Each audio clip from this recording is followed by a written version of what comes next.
ইসকনের যে প্রধানকে গ্রেফতার করা হয়েছে আমরা জোর দাবি জানাই তার উপযুক্ত তদন্ত হয়ে তার বিচার করা হোক। এদেশে তার কি করা হোক বলেন, এদেশে তার বিচার করা হোক, এটা আমরা জোর দাবি জানাই। এটা আমাদের প্রাণের দাবি। এটা আমাদের কি দাবি বলেন, এটা আমাদের প্রাণের দাবি। আল্লাহ তাআলা মেহেরবানি করে আমাদেরকে দোস্ত আর দুশমন চিনার তৌফিক দান করেন। আমার হুজুরনা বলছিল ভাই ভাই ঝগড়া তো হয় লেকিন ডাকাত ঢুকলে এক হয়ে যায়। বলছিল না বলেন ভাই ভাই কি হয় লেকিন ঘরে ডাকাত ঢুকলে আমরা খুদা না গাছটা আমাদের মধ্যে একটু একটু ঝগড়া আছে। হ্যাঁ ঝগড়া আছে। এখন তো ইসরায়েল ডাকাত ঢুকছে, ইসকন ডাকাত ঢুকছে। ইসকন কি ঢুকছে বলেন, ডাকাত ঢুকছে। এই জন্য ইসকন তোমরা যদি মনে করো বাংলাদেশকে নিয়ে নতুন কিছু স্বপ্ন দেখবা, তোমাদের এই স্বপ্ন এদেশে পুরো হবে না। আরে বলেন হবে না, হবে না, হবে না, বলেন হবে না, হবে না, হবে না, বলেন ইনশাআল্লাহ, ইনশাআল্লাহ।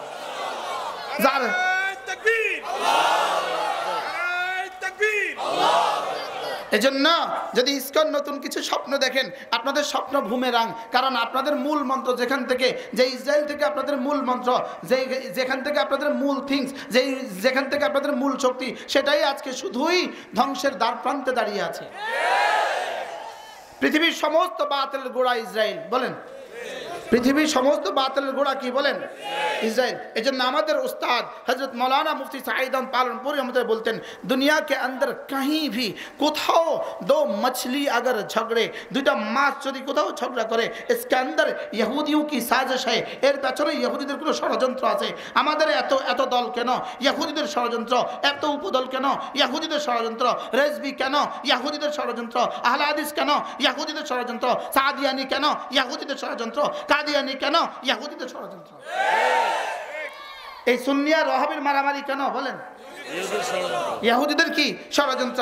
আমরা ষড়যন্ত্র বুঝে গেছি, এজন্য আর শাখা প্রশাখা নিয়ে মারতে রাজি না, আসল লইয়া মারবো ইনশাআল্লাহ। কি বলেন, আমরা সব এক ইনশাআল্লাহ। দুশমনের মোকাবেলা টান হয়ে দাঁড়াবো ইনশাআল্লাহ, বলেন ইনশাআল্লাহ, বলেন ইনশাআল্লাহ। আমাদের মূল দুশমনকে, মূল দুশমন ইহুদি বলেন, মূল দুশমন ইহুদি, মূল দুশমন নাসারা, মূল দুশমন হিন্দু, মূল দুশমন বৌদ্ধ, মূল বিশ্ব খ্রিস্টান। আমরা কি বলেন, আমরা কি, আমাদের মূল দুশমন কারা? দুশমন ছিনে না যে বোকা, বুঝেন না, দুশমন ছিনে না। আজকের বাংলাদেশের সমস্ত বিধর্মীদের ঐক্যবদ্ধ প্ল্যাটফর্ম যেটা, এটার নাম হলো ইসকন। এটার নাম কি বলেন, ইসকন। এটার নাম কি, ইসকন। এজন্য তোমরা যদি এদেশকে নিয়ে কোনো স্বপ্ন দেখো তো তোমাদের এই স্বপ্ন বুমেরাং, এই স্বপ্ন এখানে বাস্তবায়িত হবে না। বলেন বলেন এই স্বপ্ন এখানে বাস্তবায়িত কি, এটা অন্যখানে গিয়ে চেষ্টা করো, এটা কোথায় গিয়ে চেষ্টা করো, এই জমিনে এটা হবে না। বলেন ইনশাআল্লাহ, বলেন ইনশাআল্লাহ, আবার বলেন ইনশাআল্লাহ, বলেন ইনশাআল্লাহ, জোরে বলেন ইনশাআল্লাহ। এই জন্য ইসকনের যে প্রধানকে গ্রেফতার করা হয়েছে আমরা জোর দাবি জানাই তার উপযুক্ত তদন্ত হয়ে তার বিচার করা হোক। এদেশে তার কি করা হোক বলেন, এদেশে তার বিচার করা হোক, এটা আমরা জোর দাবি জানাই। এটা আমাদের প্রাণের দাবি। এটা আমাদের কি দাবি বলেন, এটা আমাদের প্রাণের দাবি। আল্লাহ তাআলা মেহেরবানি করে আমাদেরকে দোস্ত আর দুশমন চিনার তৌফিক দান করেন। আমি কি বুঝাতে পারছি আপনাদেরকে কিছু? কি দোস্ত আর দুশমন যে চিনে না সে আবার মুসলমান কিসের? কি আল ওয়ালা ওয়াল বারা, আল ওয়ালা ওয়াল বারা, ভালোবাসবো আল্লাহর জন্য, দুশমনিও রাখবো আল্লাহর জন্য। কি ভালোবাসবো কার জন্য বলেন, মান আহাব্বা লিল্লাহ ওয়া আবগাদা লিল্লাহ ওয়া আতা লিল্লাহ ওয়া মানাআ লিল্লাহ ফাকাদ ইসতাকমালাল ঈমান। যে আল্লাহর জন্যই ভালোবাসে, আল্লাহর জন্যই ঘৃণা করে, আল্লাহর জন্যই দান করে, আল্লাহর জন্যই না দেয়, এটা হলো তার ঈমান পরিপূর্ণ হওয়ার আলামত।